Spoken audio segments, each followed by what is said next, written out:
तभी बानी वॉशरूम से बाहर आई और रियांश उसे देखने लगा। बानी रियांश से बोली, क्या ऐसे क्या देख रहे हो? बानी की बात को इग्नोर करके रियांश ने अपने कदम बानी की तरफ बढ़ाए। बानी अपने कदम पीछे लेने लगी। रियांश का ऑरा अभी भी सर्द था, जो बानी साफ महसूस कर पा रही थी। बानी वॉशरूम के गेट से लग गई। रियांश बानी के बेहद करीब जाकर उसकी टॉप की स्ट्रैप को सही करते हुए बोला, अलर्ट रहा करो वाइफी, कोई भी कभी भी तुम्हारा फायदा उठा सकता है। इतना बोलकर रियांश बानी के शोल्डर पर किस करके रूम से बाहर चला गया। बानी कंफ्यूज होकर बोली, इसका क्या मतलब था? बानी ने अपना सर झटककर बेड पर बैठकर फोन चेक किया। बानी ने देखा कि कबीर का मैसेज था, जो उसे कल मिलने के लिए बुला रहा था। ये मैसेज देखकर बानी को आज ऑफिस वाला इंसिडेंट याद आ गया। बानी खुद से बोली, रियांश को कबीर बिल्कुल पसंद नहीं है, पर मैं तो उसके साथ काम करती हूँ, जाना तो पड़ेगा। रियांश खुद कार ड्राइव कर रहा था। कुछ ही देर में उसने कबीर के कॉटेज के बाहर अपनी कार रोकी। रियांश ने कार से उतरकर कॉटेज को कुछ देर तक घुरा।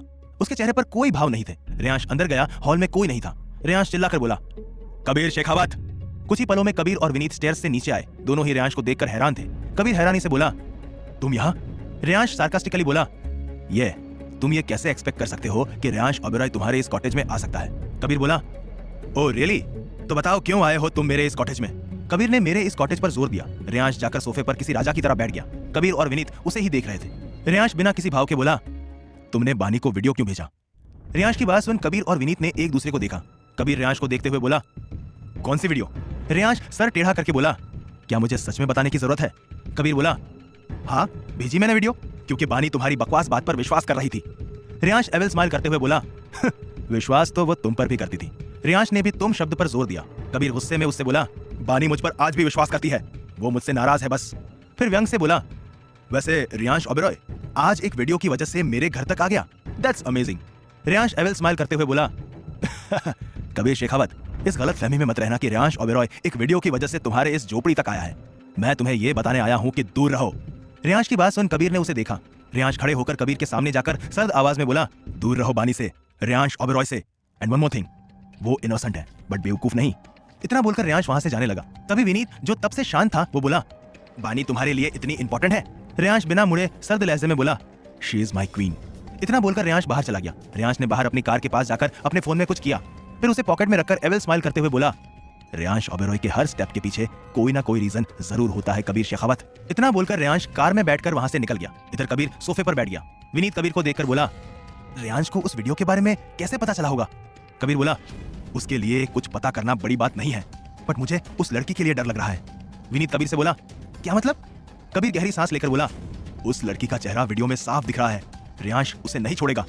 विनीत बोला, ये स्टेप नहीं उठाना चाहिए था, बानी को भी वीडियो के बारे में पता चल गया है, और अब रियांश।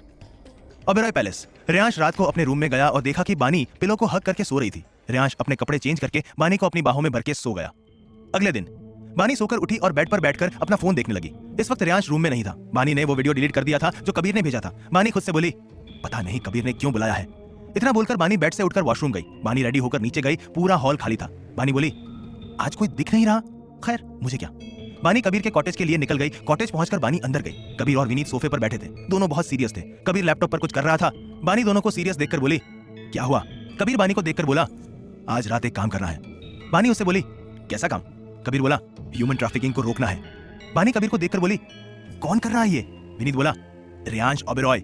ये सुनते ही बानी विनीत को हैरानी से देखने लगी। विनीत बोला, हैरान होने की जरूरत नहीं है, तुम्हें पता है ना तुम्हारा पति क्या है? कबीर लैपटॉप टेबल पर रखकर बोला, बहुत सारे लोग हैं, हर उम्र के हैं, उन सबको समुद्र के रास्ते सऊदी अरब भेजा जाएगा।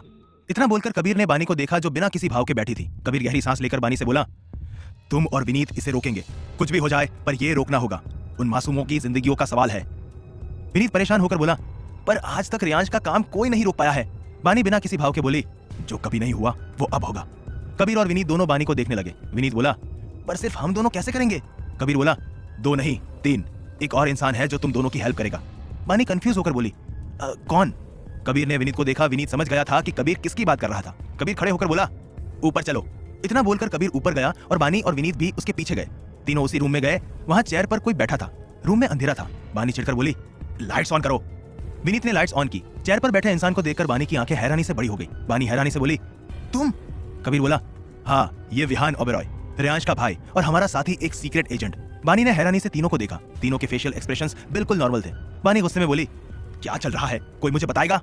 कबीर बानी को देखते हुए बोला, विहान विनीत का बेस्ट फ्रेंड है, दोनों ने एक साथ एजेंसी ज्वाइन की थी। विहान को ओबेरॉयज के इलीगल बिजनेसेस के बारे में पता था। वो सीक्रेटली काम करता है, पर आज तक हम कुछ नहीं कर पाए। बानी गुस्से में बोली, और क्या क्या छुपा रखा है तुम लोगों ने? विनीत बोला, रिलैक्स बानी, विहान की आइडेंटिटी छुपा कर रखना उसका डिसीजन था। विहान बोला, मैं नहीं चाहता था कि किसी को कुछ पता चले। बानी गुस्से में बोली, सब अपने मन की करो, कोई मुझे कुछ मत बताओ, मतलब मैं कुछ मैटर ही नहीं करती। और कबीर, तुमसे मुझे ये उम्मीद नहीं थी। हो सॉरी चीफ। तभी कबीर ने बानी को गले लगा लिया। बानी कबीर के इस एक्शन से हैरान हो गई। वो चुपचाप खड़ी थी। कबीर बानी को गले लगाए हुए बोला, तुम्हें नहीं पता बानी कि तुम मेरे लिए कितनी मैटर करती हो, बहुत खास हो तुम मेरे लिए। विनीत और विहान कबीर को देख रहे थे तो कबीर बानी से अलग हो गया। बानी एक नजर कबीर को देखकर उससे अपनी नजर फेर ली। कबीर गहरी सांस लेकर खुद को कंट्रोल किया। कुछ देर बाद बानी विहान को देखकर बोली, जब मैं ओबेरॉय पैलेस में गई थी तब तुम वहां क्यों नहीं थे? विहान बोला, मैं दुबई में एक मिशन पर था। विहान की बात पर बानी ने सर हिला दिया। विनीत बोला, तो अब हमें करना क्या है? विनीत की बात सुन सब कबीर को देखने लगे। कबीर ने एक मैप टेबल पर रख दिया। सब गौर से उस मैप को देखने लगे। कबीर सबको देखते हुए बोला, ये उस जगह का मैप है जहां सब लोग बंद हैं। हमें नहीं पता कि टोटल कितने लोग हैं। आज रात उन सबको इस जगह से शिप में भेजा जाएगा। तुम तीनों को उन सभी लोगों को वहां से निकालना है। विनीत बोला, ये काम तो इजी है। कबीर बोला, बिल्कुल नहीं, ये सब खुद रियांश की नजर में होगा। रियांश के सामने होते हुए उसका काम खराब करना। विहान बीच में ही बोला, ऑलमोस्ट इम्पॉसिबल है। बानी बोली, पर पॉसिबल करना होगा। कबीर विहान को देखकर बोला, तुम गलती से भी रियांश के सामने नहीं आओगी एट एनी कॉस्ट, क्योंकि रियांश को धोखे से सख्त नफरत है। विहान बोला, आई विल ट्राई। कबीर बोला, so are you guys ready? तीनों एक साथ बोले, यस चीफ। कबीर सबसे बोला, गुड। सब वापस नीचे गए। विनीत कुछ बोलने वाला था कि तभी बानी का फोन बजा। बानी ने देखा कि रियांश का कॉल था। बानी अपने फोन को देख रही थी। विनीत बोला, किसका कॉल है? बानी अपनी नजरें उठाकर बोली, रियांश का। इतना बोलकर बानी ने कॉल पिक किया। रियांश अपने खून से लथपथ हाथ साफ करते हुए बोला, हेलो वाइफी, कहाँ हो तुम? बानी कुछ पल रुककर बोली, कबीर के घर पर। रियांश अपने सामने जमीन पर पड़े हुए इंसान को देखते हुए बोला, तो तुम मेरी बात नहीं मानोगी वाइफी? बानी परेशान होकर बोली, पर कल तुमने ही तो परमिशन दी थी। रियांश सेरा को एक इशारा करते हुए बोला, क्या उसने तुम्हें टच किया? इस सवाल पर बानी कुछ पल के लिए चुप हो गई। उसे समझ नहीं आ रहा था कि रियांश से सच कहे या नहीं। रियांश चेयर पर बैठकर वाइन पीते हुए बोला, आई एम वेटिंग वाइफी। बानी जल्दी से बोली, नहीं। रियांश बोला, व्हाट? बानी हड़बड़ाकर बोली, नहीं किया टच। रियांश लाइटर जलाकर बोला, आर यू श्योर वाइफी? बानी अपना पसीना पोंछते हुए बोली, हाँ। पता नहीं क्यों पर बानी को पसीने आ रहे थे। रियांश लाइटर उस जमीन पर पड़े आदमी पर डालकर बोला, तुम्हें पता है ना वाइफी, मुझे झूठ बिल्कुल नहीं पसंद। बानी खुद को कंट्रोल करते हुए बोली, मैं झूठ नहीं बोल रही। रियांश अपने सामने उस इंसान को जलते देख इविल स्माइल करते हुए बोला, दैट्स बेटर फॉर यू कि तुम झूठ ना बोलो। तभी बानी को किसी की चीख सुनाई दी। बानी घबराकर बोली, ये किसकी चीख है? रियांश एविल स्माइल करते हुए बोला, था वाइफी, है नहीं। बानी डरते हुए बोली, तुम किसी को मार रहे हो? रियांश चेयर पर बैठकर वाइन पीते हुए बोला, मार रहा था वाइफी, जस्ट फॉरगेट इट, रात को मिलते हैं। इतना बोलकर रियांश ने कॉल कट कर दिया। रियांश अपना फोन देखते हुए बोला, सो इनोसेंट वाइफी। वहीं बानी घबराई हुई बैठी थी। विनीत बानी से बोला, क्या हुआ? बानी उससे बोली, वो किसी को मार रहा था, मैंने किसी की चीख सुनी। विहान बेफिक्री से बोला, इसमें नया क्या है, उसकी तो आदत है लोगों को मारने की। विहान की बात सुन तीनों उसे घूरने लगे। बदले में विहान ने बस दांत दिखा दिए। बानी बोली, मैं जा रही हूँ, रात को मिलते हैं। इतना बोलकर बानी चली गई। बानी पूरे दिन अपने कैफे में ही थी। रात को उसके फोन पर एक मैसेज आया। बानी ने अपना फोन चेक किया। कबीर का मैसेज था। बानी ने जल्दी से अपने कपड़े चेंज करे। उसने ब्लैक जींस, ब्लैक टॉप और एक जैकेट पहन रखा था। बालों का पोनीटेल बनाकर बानी कैफे से निकल गई। थोड़ी देर में वो एक सुनसान जगह पहुंची। वहां पर विनीत और विहान पहले से ही थे। दोनों ने ब्लैक कपड़े पहन रखे थे। बानी विनीत से बोली, आई एम रेडी। विनीत बानी को एक ब्लूटूथ देते हुए बोला, ये अपने पास रखना, एक यही जरिया होगा हमारे कांटेक्ट करने का। बानी ने सर हिलाकर ब्लूटूथ ले लिया। विहान बोला, तो चले? बानी विहान से बोली, हाँ। क्या बानी, विहान और विनीत सबको बचा पाएंगे? जानने के लिए सुनते रहिए cruel hearted, only on pocket FM. तीनों अपनी अपनी बाइक पर बैठकर वहां से निकल गए। कुछ देर बाद उन तीनों ने फैक्ट्री से कुछ दूर अपनी बाइक रोकी। विनीत बानी और विहान को देखते हुए बोला, नाउ टाइम फॉर एक्शन। तीनों अलग अलग डायरेक्शन में निकल गए। दूसरी तरफ कबीर कॉटेज पहुंचा। वो हेडक्वार्टर गया था। कबीर अंदर गया और उसने अपनी पॉकेट से अपना फोन निकाला। तभी उसका पेन नीचे गिर गया। कबीर वो पेन उठाने के लिए नीचे झुका तो उसकी नजर कॉफी टेबल के नीचे गई। उसकी आंखें हैरानी से बड़ी हो गई। कबीर ने टेबल के नीचे से एक छोटा सा डिवाइस निकाला। कबीर खड़े होकर उस डिवाइस को देखते हुए बोला, ये तो ऑडिबल है, पर यहाँ कैसे? इससे तो कोई भी हमारी बातें कहीं भी सुन सकता है। इतना बोलकर कबीर कुछ सोचने लगा। कुछ सोचते हुए कबीर की आंखें हैरानी से बड़ी हो गई और वो धम से सोफे पर बैठ गया। कबीर डिवाइस को देखते हुए बोला, रियांश। फिर अपने सर पर हाथ रखकर बोला, ये बात मेरे दिमाग में पहले क्यों नहीं आई? कुछ पल बाद कबीर ने जल्दी से उस डिवाइस को ऑफ किया और टेबल पर रख दिया। कबीर खुद से बोला, रियांश बिना वजह के कुछ नहीं करता। मैंने ये पहले क्यों नहीं सोचा? वो यहाँ पर बस एक वीडियो के लिए मुझे धमकाने क्यों आएगा? उसका असली मकसद तो ये डिवाइस फिक्स करना था। इसका मतलब उसे अब सब पता है। शिट, मैं उन तीनों में से किसी को भी कांटेक्ट नहीं कर सकता। फिर खड़े होकर बोला, पर हमने प्लानिंग ऊपर रूम में की थी। आई होप वो तीनों सेफ हो। दूसरी तरफ फैक्ट्री के पास बानी, विनीत और विहान अलग अलग डायरेक्शन में निकल गए थे। विहान एक खंबे के पीछे छुपकर झांकते हुए बोला, यहाँ बहुत प्रोटेक्शन है, इतने सारे गार्ड्स, हमारे पास इतनी बुलेट नहीं है। बानी अपनी गन देखते हुए बोली, अब एक ही ऑप्शन है, विनीत गार्ड के पीछे जाकर उसकी गर्दन पर वार करके उसे बेहोश करके बोला, हमें लड़ना होगा। विहान मुस्कुराकर बोला, तूने स्टार्ट भी कर दिया? विनीत बोला, ऑफ कोर्स, मैं किसी चीज में देरी नहीं करता। जब तक तुम दोनों बातें कर रहे हो तब तक मैंने एक्शन स्टार्ट कर लिया। विहान बोला, चल बे एक्शन वाला, कितना फेंकता है तू। विनीत बोला, ओए। तभी बानी बीच में गुस्से में बोली, ओह शट अप, कितना बकवास करते हो तुम दोनों, पता नहीं तुम दोनों को एजेंट किसने बना दिया, अब काम करो। विनीत और विहान एक साथ बोले, ओके बॉस। ये सुनते ही बानी ने सर हिला दिया। बानी ने आगे जाकर एक गार्ड का मुंह बंद किया और उसकी गर्दन की नस दबा दी तो वो वहीं गिर गया। विहान और विनीत भी ऐसे ही आगे बढ़ रहे थे। तीनों धीरे धीरे सबको बेहोश करते जा रहे थे। विहान बोरियत वाली आवाज में बोला, कितने हो गए? विनीत एक आदमी को गिराते हुए बोला, जा गिन ले। तभी विहान बोला, शिट। बानी और विनीत एक साथ बोले, क्या हुआ? विहान अपनी गन निकालते हुए बोला, गन यूज करने का टाइम आ गया है। इतना बोलकर उसने गन का ट्रिगर दबा दिया। बानी बोली, ग्रेट, बातों के अलावा काम पर इतना ध्यान देते तो उसकी जरूरत ना पड़ती। विनीत हंसते हुए बोला, राइट। विहान चिढ़कर बोला, अबे ओए चुप हो तू, और बानी गन का यूज करना ही था। बानी सब इग्नोर करके बोली, अंदर जाने का वक्त आ गया है। विनीत सीरियस होकर बोला, पहले अंदर की सिचुएशन पता करनी होगी। विनीत खिड़की से झांकते हुए अंदर देखा, हालांकि खिड़की बंद ही थी पर थोड़ा स्पेस था अंदर देखने के लिए। विनीत अंदर झांकते हुए बोला, मुझे रेयांश कहीं नहीं दिख रहा। बानी बोली, अच्छा है ना, वो नहीं होगा तो हमारा काम और आसान हो जाएगा। विहान बोला, लेट्स गो।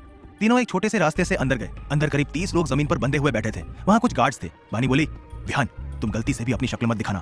विनीत बोला, हाँ, इसकी शक्ल देखकर सारा काम खराब हो जाएगा। विहान चिढ़कर बोला, चुप कर बेवकूफ इंसान। विनीत बोला, तूने मुझे बेवकूफ कहा? विहान बोला, ओ तो तुझे सुनने में प्रॉब्लम है? सही है, बुढ़ा भी हो गया है तू। विनीत बोला, अबे अभी तो मेरी गर्लफ्रेंड भी नहीं बनी और तू मुझे बुढ़ा कह रहा है? बानी फ्रस्ट्रेट होकर बोली, चुप हो जाओ, कितने बोलते हो तुम दोनों यार, कभी तो सीरियस हो जाओ। विनीत बोला, आई एम वेरी सीरियस। बानी बोली, रियली, इसे सीरियस होना कहते हैं? अब चुपचाप अपना काम करो, मुझे कोई बकवास नहीं सुननी। तीनों ने अलग अलग डायरेक्शन से फायर करना स्टार्ट कर दिया। पहले तो गार्ड्स को समझ नहीं आता पर फिर उन्होंने भी शूट करना शुरू कर दिया। बानी, विनीत और विहान छुपकर शूट कर रहे थे। इन सब में वो बंधे हुए लोग घबरा गए। इन्हीं सबके बीच बानी अपनी जगह से निकलकर उन बंधे हुए लोगों के पास गई और जल्दी से उन्हें खोलने लगी। उन गार्ड्स ने उसे देखते ही पहचान लिया था। आखिर अपनी लेडी बॉस को वो लोग कैसे नहीं जानते? उन्हें समझ नहीं आ रहा था कि बानी पर वो शूट करे या नहीं। फिलहाल वो विनीत और विहान से निपट रहे थे। बानी ने सबको खोल दिया था। बानी जल्दी से बोली, आप सब यहाँ से जल्दी निकलिए। बानी की बात सुनकर सब एक दूसरे को देखने लगे। बानी परेशान होकर बोली, क्या हुआ, जल्दी जाइए। सब उठकर फैक्ट्री से निकल गए। अब तक सारे गार्ड जमीन पर गिर चुके थे। बानी बोली, मुझे कुछ फिशी लग रहा है। विनीत बोला, क्या मतलब? बानी बोली, सब कुछ इतना इजीली कैसे हो गया? उसकी बात सुन विनीत और विहान कुछ देर के लिए चुप हो गए। तभी बानी को अपने पीछे से आवाज आई। वो बोला, इजीली हुआ क्योंकि मैंने होने दिया। ये सुनकर बानी झट से पीछे मुड़ी। बानी के सामने रेयांश खड़ा था। उसके चेहरे पर कोई भाव नहीं थे। विनीत बोला, रेयांश? विहान बोला, अब क्या करे, ये सब रेयांश का प्लान था? विनीत कुछ सोचते हुए बोला, नहीं, सब नहीं, बस कुछ हिस्सा। उन लोगों का यहाँ से बाहर जाना वो रेयांश का प्लान नहीं हो सकता। विहान बोला, अब क्या करे? विनीत बोला, बचकर निकलना होगा पर मुझे बानी की फिक्र है, वो उसके सामने है। विहान जाकर रेयांश को देखते हुए बोला, वो बानी को कुछ नहीं करेगा। विनीत बोला, तुझे कैसे पता? विहान बोला, बस पता है, अब यहाँ से निकले क्योंकि ये सब बानी ही हैंडल करेगी। बानी सारी बातें सुन रही थी। वो चुपचाप रेयांश की आंखों में देख रही थी। रेयांश और बानी एक दूसरे के सामने खड़े थे। विनीत और विहान छुपे हुए थे। विनीत बानी की ओर देखते हुए बोला, क्या करे? विहान बोला, निकलते हैं, लेट्स गो। दोनों वैसे ही छुपते हुए वहां से निकलने लगे। रेयांश बिना किसी भाव के बोला, आखिर तुम यहाँ आ ही गई। बानी रेयांश की आंखों में देखते हुए बोली, आ भी गई और उन लोगों को यहाँ से आजाद भी कर दिया। बानी की बात सुन रेयांश ने आंखें बंद करके अपनी गर्दन पर हाथ फेरा। उसको देखकर बानी समझ गई कि रेयांश को गुस्सा आ रहा था। बानी रेयांश से लगभग 3 हाथ की दूरी पर खड़ी थी। तभी रेयांश ने झटके से आंख खोलकर अपनी गन निकालकर उसके दाएं तरफ शूट किया। उसी तरफ से एक आवाज आई। बानी ने जल्दी से उस तरफ देखा। वहाँ विनीत अपना पैर पकड़े गिरा हुआ था। ये देखकर बानी की आंखें हैरानी से बड़ी हो गई। रेयांश अभी भी बानी को ही देख रहा था। वहीं विहान अब तक बाहर निकल चुका था। विनीत को देखकर वो अंदर आने वाला था कि विनीत ने उसे इशारे से मना कर दिया। विहान लाचारी से विनीत को देखता रहा। बानी गुस्से में बोली, हाउ डेयर यू, समझते क्या हो तुम खुद को? इतना बोलकर बानी ने विनीत की तरफ कदम बढ़ा दिया। तभी रेयांश खतरनाक आवाज में बोला, सोचना भी मत उसके पास जाने की।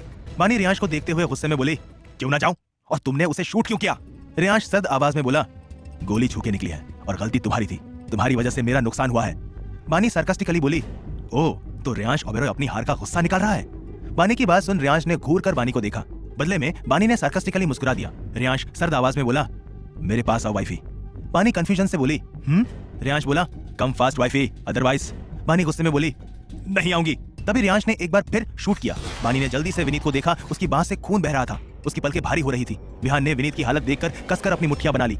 उससे विनीत की हालत देखी नहीं जा रही थी। रेयांश एविल स्माइल करते हुए बोला, नाउ कम वाइफी। बानी ने एक नजर विनीत को देखकर जल्दी से रेयांश के पास गई। बानी जैसे ही रेयांश के पास पहुंची, रेयांश ने अपनी गन फेंककर बानी को उसकी बांह से कसकर पकड़ लिया। बानी अपने आप को छुड़ाने की कोशिशें करते हुए बोली, क्या कर रहे हो तुम? रियांश बानी को घूरते हुए सर्द आवाज में बोला, तुमने गलती कर दी है वाइफी, मेरे रास्ते में नहीं आना चाहिए था तुम्हें, तुम्हारी वजह से आज मेरा नुकसान हुआ है। ये बोलते हुए रियांश की पकड़ कसती जा रही थी, जिससे बानी की आंखें नम हो गई थी। उसे बहुत दर्द हो रहा था। बानी नम आंखों से बोली, लीव मी। रियांश ने कुछ पल बानी की आंखों में देखा, फिर झटके से उसे छोड़ दिया। रियांश मुड़कर बानी की तरफ पीट करके बोला, अपनी सजा के लिए तैयार हो जाओ वाइफी। इतना बोलकर रियांश बिना बानी को देखे चला गया। रियांश के जाते ही बानी जल्दी से विनीत के पास गई। विहान भी अंदर आया। बानी विनीत का गाल थपथपाते हुए बोली, विनीत, विनीत आंखें खोलो यार, विनीत। ये बोलते हुए बानी की आंखों में आंसू आ गए थे। विहान विनीत को देखते हुए बोला, हमें हॉस्पिटल जाना होगा। विहान की बात पर बानी ने सर हिला दिया। दोनों ने विनीत को उठाया और बाहर लेकर गए। वो जैसे ही बाहर पहुंचे, कबीर कार लेकर आ गया। विहान ने पहले ही कबीर को इन्फॉर्म कर दिया था। बानी और विहान विनीत को लेकर कार में बैठ गए और चारों हॉस्पिटल के लिए निकल गए। हॉस्पिटल में पहुंचकर उन लोगों ने विनीत को एडमिट करवाया। तीनों आईसीयू के बाहर खड़े बेसब्री से डॉक्टर का वेट कर रहे थे। थोड़ी देर में डॉक्टर बाहर आए। तीनों ने सवालिया नजरों से डॉक्टर को देखा। डॉक्टर बोला, गोली छू के निकली है, पर ब्लड काफी लॉस हो गया है, उन्हें ब्लड की जरूरत है उनका। तभी बानी बीच में बोली, डोंट नीड डॉक्टर, मेरा ब्लड ग्रुप O नेगेटिव है, आप मेरा ब्लड ले लीजिए। डॉक्टर बोला, ओके कम। बानी एक नजर कबीर और विहान को देखकर अंदर चली गई। कबीर दीवार से टिक कर बोला, सबको निकाल दिया? विहान सामने देखते हुए बोला, हाँ पूरे 30 लोग थे। विहान की बात पर कबीर ने सर हिला दिया। दोनों चुपचाप खड़े थे। बानी आईसीयू में बेड पर लेटी थी। उसका ब्लड डायरेक्ट विनीत को दिया जा रहा था। बानी अपनी आंखें बंद किए लेटी थी। दूसरी तरफ रियांश इस वक्त उसी खंडर वाली जगह पर था। वो किंग सोफे पर बैठा था और वाइन के सिप ले रहा था। रियांश के चेहरे पर कोई भाव नहीं थे। इस वक्त उसके दिमाग में क्या चल रहा था, यह सिर्फ रियांश ही जानता था। थोड़ी देर में शेरा वहां आया। शेरा बोला, बॉस, उनका फोन आया था, आज का काम ना होने की वजह से वो बहुत भड़क रहे थे। रियांश सर्द आवाज में बोला, कोई रियांश ओबेरॉय के सामने एटीट्यूड दिखाए, इतनी किसी की औकात नहीं है, सो जस्ट किल हिम। और तुम्हें पता है कि ये कैसे करना है। इतना बोलकर रियांश वाइन का सिप लेते हुए शेरा को देखने लगा। शेरा बोला, यस बॉस, और मैम इस वक्त हॉस्पिटल में है, वो विनीत को ब्लड डोनेट कर रही है। यह सुनकर रियांश ने कुछ पल के लिए अपनी आंखें बंद कर ली। रियांश आंखें खोलकर वाइन की सिप लेते हुए बोला, आगे क्या सजा देगा रियांश बानी को, क्यों होने दिया रियांश ने ये सब, जानने के लिए सुनते रहिए cruel hearted, only on pocket FM। शेरा उसे